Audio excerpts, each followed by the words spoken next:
Buenos días, buen día. Mis primeras palabras, como no pueden ser de otra manera, tienen que ser de agradecimiento. Agradecimiento grande, además, por permitirme estar aquí. Quiero agradecer al presidente Florindo, a los expresidentes Manris, a Frediani, a Agra, a todos los colegas europeos y colegas brasileños que me han precedido en el uso de la palabra en este interesante, importante congreso. Vaya también por delante, en segundo lugar, felicitar a los organizadores por la elección del tema. Es una elección muy importante. Pone en juego la situación política, social y económica del derecho del trabajo. Derecho del trabajo global y también derecho del trabajo en Europa. Pido disculpas por no falar portugués. Hablaré portuñol, lentamente y brevemente. Soy muy respetuosa con el tiempo que me otorgan. De ahí que voy a hablar de temas que no se han analizado. Hago míos los análisis de mis colegas francés, portugal e italiano. Quiero contextualizar la situación de la materia que me ha sido delimitada, pero en una situación de España. La situación que vive España es difícil, pero también es difícil nuestra profesión como juristas del trabajo. No es fácil llevar a la práctica el binomio democracia-derechos. Democracia, derechos de los trabajadores en el actual marco económico global de crisis. Los poderes económicos están actuando directamente en el terreno de la producción de normas de derecho del trabajo. Esta afirmación resulta pacífica para Italia, para Francia y también para Portugal y España. Ayer el presidente Nelson Manris decía que se está produciendo normas de derecho del trabajo en el plano individual, en el plano colectivo, directamente trastocadas por el poder económico. En España hay un elemento añadido que quiero manifestar aquí y es la cesión de la soberanía a la Unión Europea de la gobernanza económica de España. En virtud de lo que se produjo en el año 2011, con un gobierno por entonces socialista, de la reforma del artículo 135 de la Constitución española. Hay una divergencia entre la economía y el derecho. Hay una divergencia entre el elemento externo de la economía y el elemento interno de la norma jurídica. Nosotros somos juristas del trabajo, pero nuestra disciplina también está dividida, como he podido observar en las palestras de ayer y de hoy, entre juristas del trabajo más vinculados con el plano económico y de juristas del trabajo más vinculados con la norma jurídica. Es un problema que ayer analizaba muy bien Antoine Llamont, es un problema vinculado a la eficacia y a la eficiencia del derecho. ¿Qué derecho tenemos? Se está aplicando el derecho, pero ¿qué derecho se está aplicando?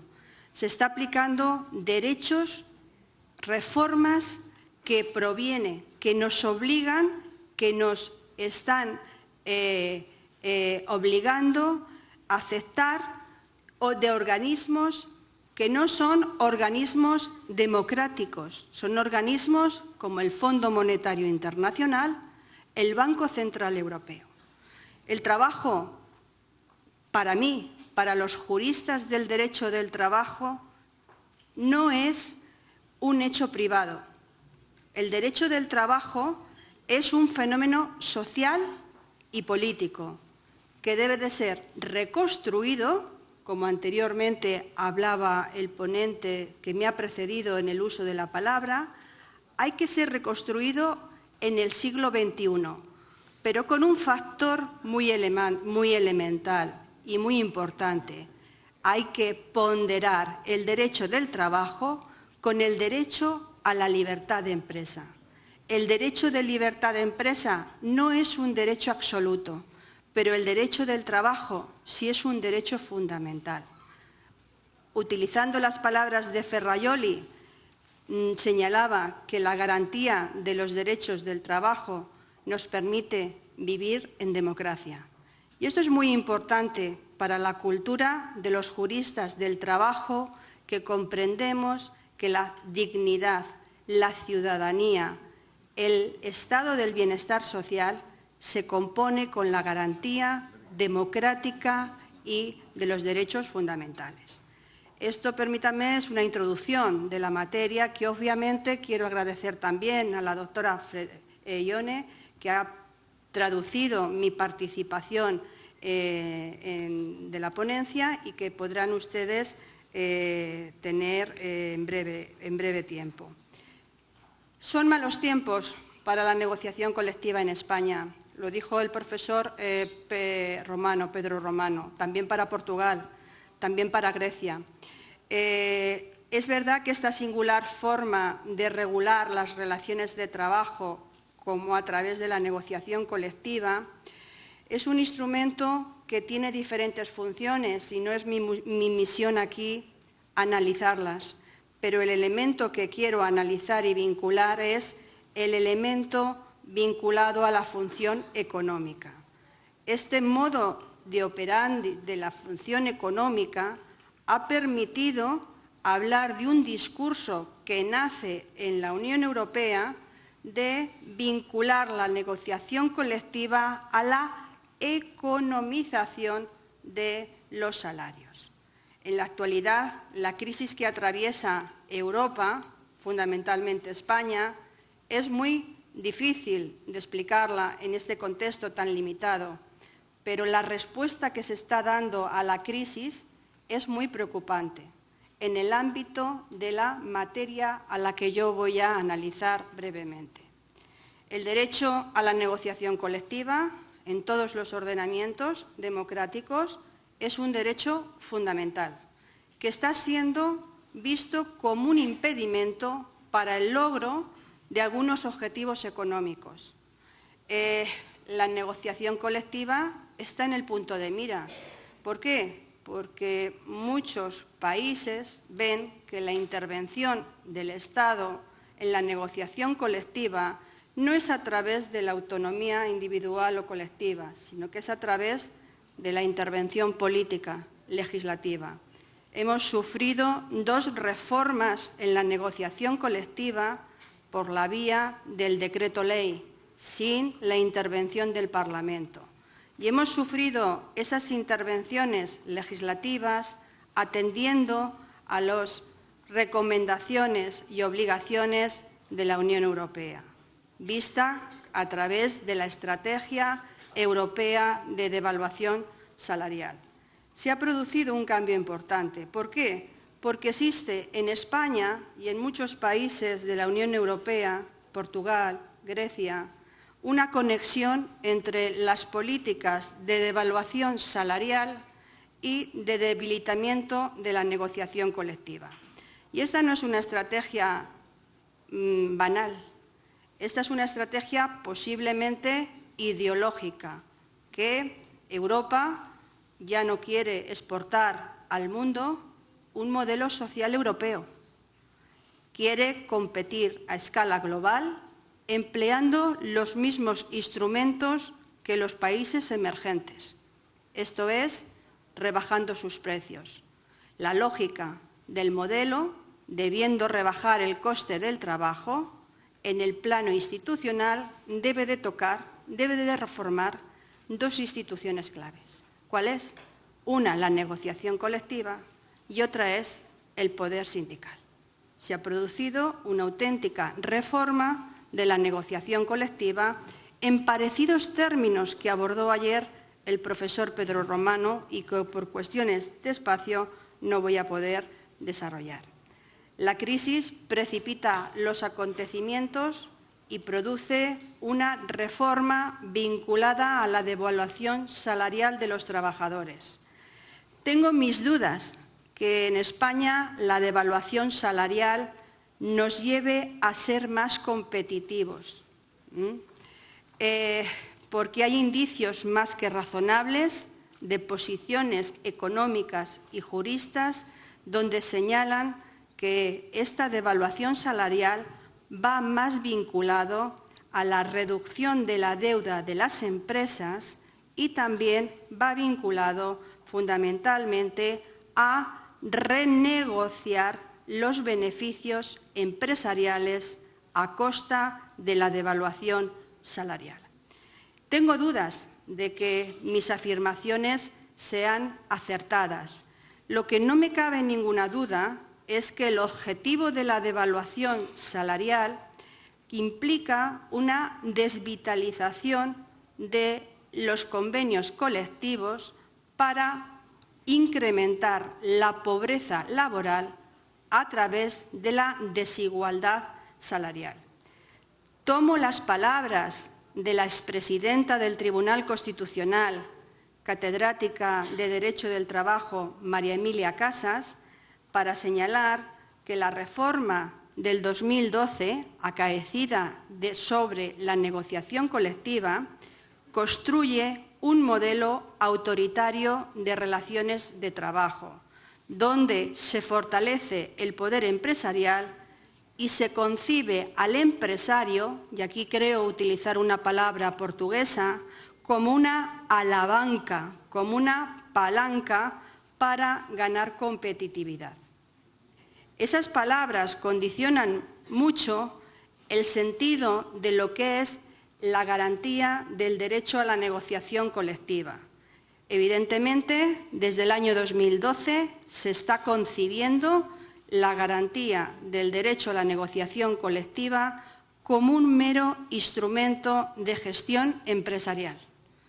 Es muy grave lo que estoy diciendo, porque es un debilitamiento de un derecho fundamental establecido en la Constitución española y en todas las constituciones, pero la justificación de la afirmación que acabo de mencionarles tiene su razonamiento en el preámbulo de la reforma laboral del 2012, donde para justificar la reforma de muchas instituciones del derecho del trabajo, que obviamente no puedo hacer un desarrollo, utilizan exclusivamente su justificación en base a lo que a mí me parece muy grave del derecho a la libertad de empresa y el derecho a la defensa de la productividad.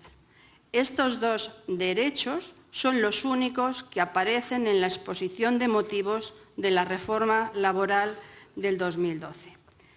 En materia de negociación colectiva ha habido importantes cuestionamientos. El que más ha provocado una contestación social y sindical, y creo que aquí no se ha hecho referencia ni ayer ni a lo largo de la mañana, es que se acaba con la ultraactividad indefinida de los convenios colectivos.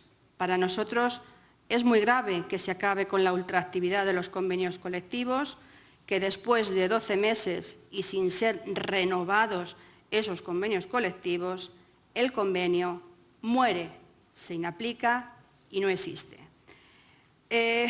Traigo aquí algunas cifras para que vean que mi exposición no es eminentemente ideológica, es un razonamiento jurídico que quiero compartir con ustedes de la grave situación social, jurídica en España.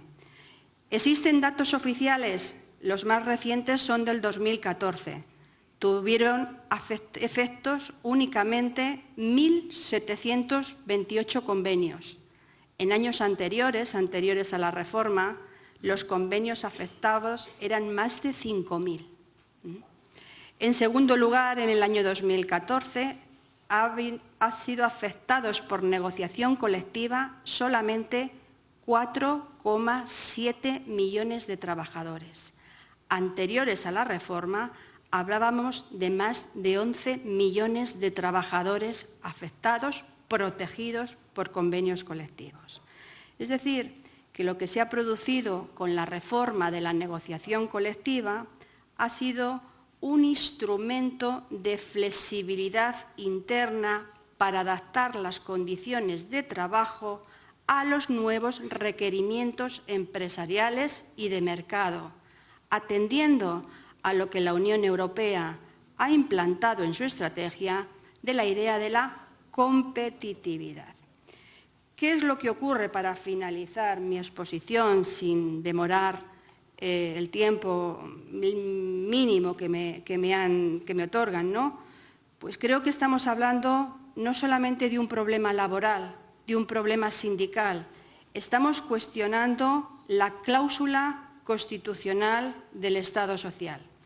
El debilitamiento del poder sindical, el debilitamiento de una institución clave como la negociación colectiva, permite utilizar la negociación colectiva como un mero documento o herramienta de gestión de las empresas del siglo XXI. Y eso es grave.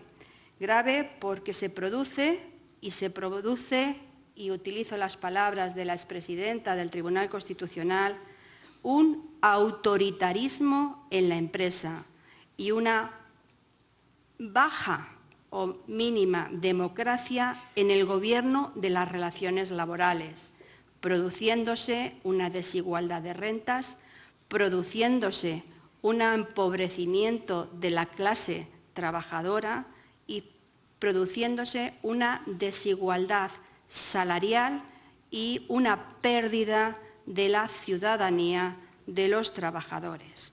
Y para finalizar, utilizo las palabras tan importantes de la Declaración de Filadelfia de 1944. El derecho del trabajo no es una mercancía. Los juristas del trabajo estamos obligados a establecer mecanismos teóricos que permitan avanzar en la cultura de que el derecho del trabajo no es un hecho privado, es un hecho público, social, político que garantiza los derechos fundamentales de la ciudadanía. Muchas gracias por su atención. Muy obrigada.